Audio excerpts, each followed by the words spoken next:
Nearly 4 dozen bills in Kansas and Missouri this legislative session target the LGBTQ+ community. And many of the bills are near duplicates, but they run the gamut from dictating what type of health care transgender kids can and can't receive, to who can be in certain public spaces, to what schools can even teach. I-Team reporter Sarah Plake spoke to 4 transgender leaders here in our community. They say these bills aren't protecting anyone. Instead, they say they're only fueling hate.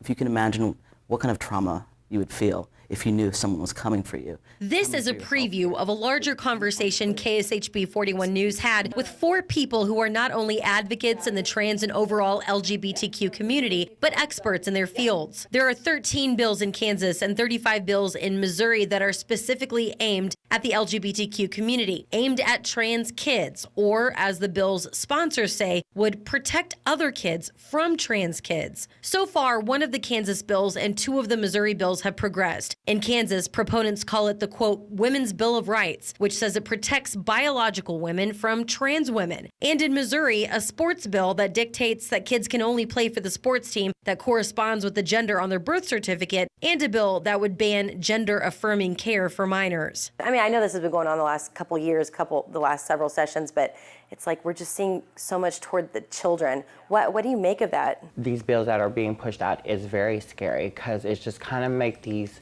children feel like they don't have a safe place. On the Kansas side, the Women's Bill of Rights, that bill would essentially ban trans folks from accessing restrooms and domestic violence centers, rape crisis centers, like necessary public accommodations. And so you can see the through lines of what they're really trying to do with these bills. And they're using kids because it's an easy target. I don't know about you all, but when I go to the restroom, I just gotta go. So it's not about having this moment with a child, right? Like, that's disgusting. So I think that like all of these things are strategically set up to win points, because we're coming on an election season, we're coming on a presidential election, right? We need to win points, and who better to do it than the folks who are crying out and challenging this archaic system that exists right now. We shouldn't have hate in our hearts for anybody, you know?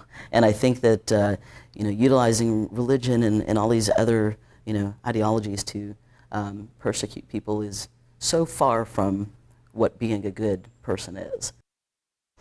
We've reached out to lawmakers on both sides of the state line who've sponsored these bills. Missouri Senator Mike Moon shared this on the Senate floor when discussing his bill that would have kids wait until they're 18 to start any gender-affirming health care. I and several of my colleagues have taken the action that we've taken so that these kids can be allowed to grow up, act as a child, to go through the fun times. Yes, there are difficult times too, but they can be allowed to grow up and reach the age of majority and then decide. Sarah will share more of her roundtable discussion with transgender community leaders coming up in the coming weeks.